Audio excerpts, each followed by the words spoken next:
y bienvenidos a un nuevo video a mi canal. El día de hoy vamos a hablar de una situación que todos los docentes hemos vivido, nuestra fase de estudiantes. ¿Cómo éramos nosotros cuando éramos alumnos? ¿Qué tipo de alumno eras tú? Es importante que nosotros los docentes tengamos siempre en mente qué era lo que nosotros vivíamos en el aula para intentar favorecer el aprendizaje en nuestros salones de clases. Hoy les voy a platicar de una situación de una de mis colegas. Les preguntaban, ¿ustedes qué tipo de alumno eran? Y ella me dice, te voy a ser sincera, la realidad es que yo era una alumna muy tímida. Cuando mi maestra me pasaba el pizarrón, yo era, inmediatamente tenía un bloqueo mental, quería que me tragara la tierra. Y la maestra me decía frases como de, ¿cómo que eso no te lo sabes? Si está bien fácil.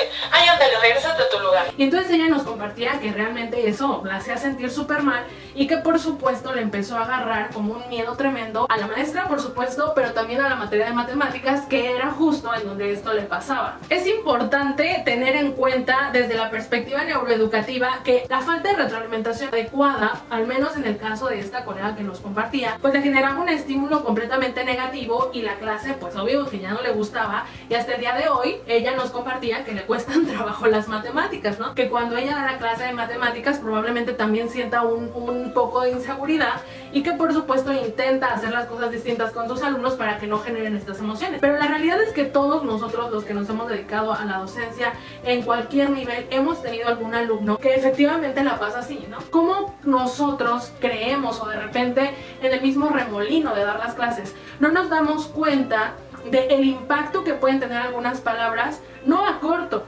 mediano o largo plazo en el alumno, ¿no? Y es que a largo plazo es importante estar conscientes de que al estar expuestos a estas situaciones tan incómodas o que nos generan miedo, que nos generan ansiedad, nuestros alumnos o nosotros mismos cuando éramos alumnos entramos en un estado de estrés que se acumula como una bola de nieve. Si no comprenden un tema y sienten que no pueden preguntar, se bloquean. Y esto les impide realizar sus tareas o lograr la calificación adecuada y luego en casa la nalgadita, ¿no? Pero sobre todo a largo plazo en los alumnos puede generar una baja autoestima, puede hacer que pierdan oportunidades académicas en el futuro justo por estas situaciones. ¿Cuántas veces hemos escuchado el yo quiero estudiar lo que sea que no tenga que ver con matemáticas? Y la explicación científica de lo que nuestro alumno está viviendo en ese momento es que cuando alguien nos regaña, cuando alguien nos llama la atención o cuando alguien nos impone, por supuesto que sentimos miedo. Y debo decirles algo muy importante, nuestro cerebro no tiene la capacidad de diferenciar entre si la amenaza es real o la amenaza es percibida, es decir, no la estamos imaginando. En la clase de matemáticas, ¿qué sucede? La realidad es que es una amenaza percibida. ¿Por qué? Porque tú pasas al alumno y él empieza a hacer ideas de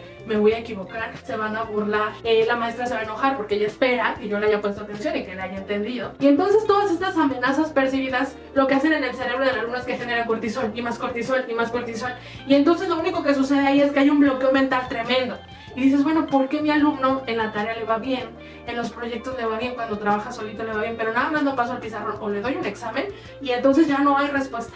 Ahí justamente el enemigo o el responsable es efectivamente el cortisol. El cortisol entonces es la hormona del estrés que se segrega en las glándulas suprarrenales. Si bien la amenaza o el miedo está censada en la amígdala, que está en el sistema límbico de nuestro cerebro, es la que corre a decir, tenemos miedo, hay una amenaza, y entonces las glándulas suprarrenales sacan el cortisol al torrente sanguíneo y chacán, en el momento que tenemos cortisol en el torrente sanguíneo hay consecuencias en el aprendizaje y hay consecuencias también en el bienestar de nuestros alumnos. Entonces aquí la pregunta es, ¿qué hago para que el alumno no genere esa cantidad de estrés en mi salón de clases? Entonces es importante identificar el estrés en nuestros alumnos. ¿Para qué? Para apoyarlos adecuadamente. Y aquí les vamos a dar algunos consejos para reconocerlo y actuar en consecuencia. Desde la perspectiva de la neuroeducación, un ambiente adecuado en el salón de clases conlleva consecuencias positivas. Mejora la autoestima de nuestros alumnos, mejora la confianza, mejora el interés por aprender y reduce el nivel de estrés a la mínima expresión. Y entonces si nosotros tenemos claro que el miedo es al error, ¿qué podríamos hacer entonces acerca de ese miedo? ¿Qué tal que nosotros les dijéramos a los alumnos, ¿saben qué espero de ustedes? Que se equivoquen.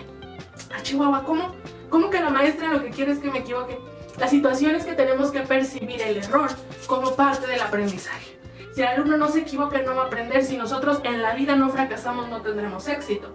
El error es solamente parte del proceso de aprendizaje, y si a la escuela vamos a aprender, entonces a la escuela vamos a equivocarnos. Y en el momento que nosotros cambiamos ese chip en el cerebro de nuestros alumnos, el miedo se desvanece. Que se sientan seguros de que nos vamos a equivocar, porque lo único de lo que estamos seguros tú y yo es que vamos a cometer errores, aún siendo los maestros. Ahora, aquí te van unos tips para que puedas aplicar la neuroeducación en el aula y practicar todo esto. Número 1, hay que proporcionar retroalimentación constructiva. Hay que ofrecer comentarios específicos y orientados al crecimiento de nuestros alumnos. La retroalimentación positiva y constructiva es fundamental para su desarrollo cognitivo y emocional. Y aquí les voy a dar unos ejemplos. No es lo mismo que le digamos al alumno: ¡wow! Lo hiciste súper bien, eres muy inteligente. Observen cómo ahí estoy poniendo una situación de que entonces si no lo hace bien no es inteligente. Entonces mejor no decir ese tipo de frases. ¿Qué tal que les decimos: ¡wow! Lo hiciste increíble, se ve que te esforzaste muchísimo! Todo esfuerzo tiene una recompensa. Ah, diferente. Me estoy enfocando en el proceso y en el esfuerzo que le puso, y no necesariamente es: lo hiciste bien, eres inteligente; lo hiciste mal, entonces no lo eres. ¿De acuerdo? Entonces, número 2, fomentar un ambiente seguro y positivo en nuestras aulas. Crear un entorno de clase acogedor, seguro, donde nosotros podamos reconocer y valorar las contribuciones o los talentos de cada uno de nuestros estudiantes. Por supuesto que va a reducir el estrés y también va a fomentar muchísimo la participación de nuestros alumnos. Vamos con la estrategia 3, fomentar una mentalidad de crecimiento. Carol Dweck fue la psicóloga que nos trajo ese concepto a la mesa, y ella nos dice que es importante que le enseñemos a nuestros estudiantes a ver los desafíos como oportunidades de aprendizaje.